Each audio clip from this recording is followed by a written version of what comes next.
నిన్నటి current affairs లోని చివరి ప్రశ్నకు సమాధానం. ఆక్సియం మిషన్ 4 పైలట్ గా ఎవరు నియమితులయ్యారు? ఆక్సియం మిషన్ 4 కు పైలట్ గా Indian Air Force officer, ISRO వ్యోమగామి శుభాంశు శుక్లా నియమితులయ్యారు.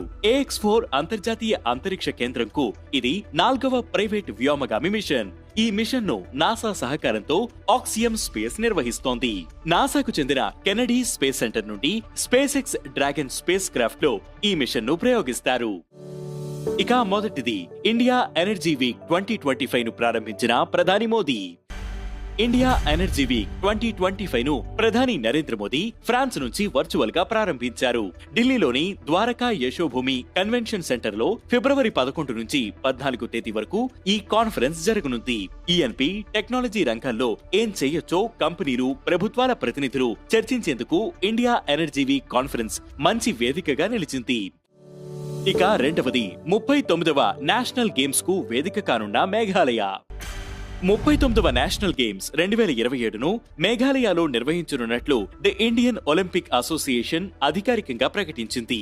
ఐఓఏ ప్రెసిడెంట్ పిటి ఉషా ఈ విషయాన్ని మేఘాలయ సీఎం కాన్రాడ్ సంగ్మాకు చెప్పారు. ఉత్తరాఖండ్లోని హల్ద్వానీలో 38వ నేషనల్ గేమ్స్ పూర్తయిన వెంటనే మేఘాలయ ఐఓఏ ఫ్లాగ్ ను అందుకోనుంది.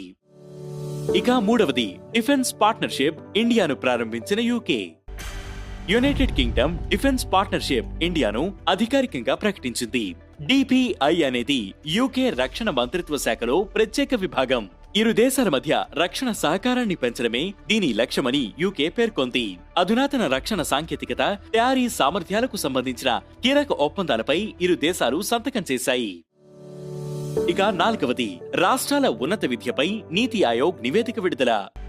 రాష్ట్రాలు, రాష్ట్ర ప్రభుత్వ విశ్వవిద్యాలయాల ద్వారా నాణ్యమైన ఉన్నత విద్యను విస్తరించడంపై నీతి ఆయోగ్ నివేదికను విడుదల చేసింది. 2021-22లో ఉన్నత విద్యా సంస్థల్లో విద్యార్థుల నమోదుతో తమిళనాడు, హిమాచల్ ప్రదేశ్, ఉత్తరాఖండ్, కేరళ ఉత్తమ ప్రదర్శన కనబరిచినట్లు నివేదిక వెల్లడించింది. 18 నుంచి 23 ఏళ్ల మధ్య వయస్సు ఉన్న ప్రతి 1,00,000 మంది విద్యార్థులకు కర్ణాటకలో అత్యధికంగా 66 కాలేజీలు ఉండగా ఆ తర్వాతి స్థానంలో తెలంగాణ, ఆంధ్రప్రదేశ్, హిమాచల్ ప్రదేశ్, కేరళలో ఉన్నట్లు తెలిపింది. ఇక ఐదవది అవినీతి దేశాల జాబితాలో 96వ స్థానంలో ఇండియా. ట్రాన్స్పరెన్సీ ఇంటర్నేషనల్ సంస్థ అవినీతి దేశాల జాబితా 2024 విడుదల చేసింది. 180 దేశాల్లో ఇండియా 96వ స్థానంలో నిలిచింది. అవినీతిలో మన దేశం 2022లో 40, 2023లో 93వ స్థానంలో ఉంది. పాకిస్తాన్ 135వ స్థానంలో, శ్రీలంక 121వ స్థానంలో, బంగ్లాదేశ్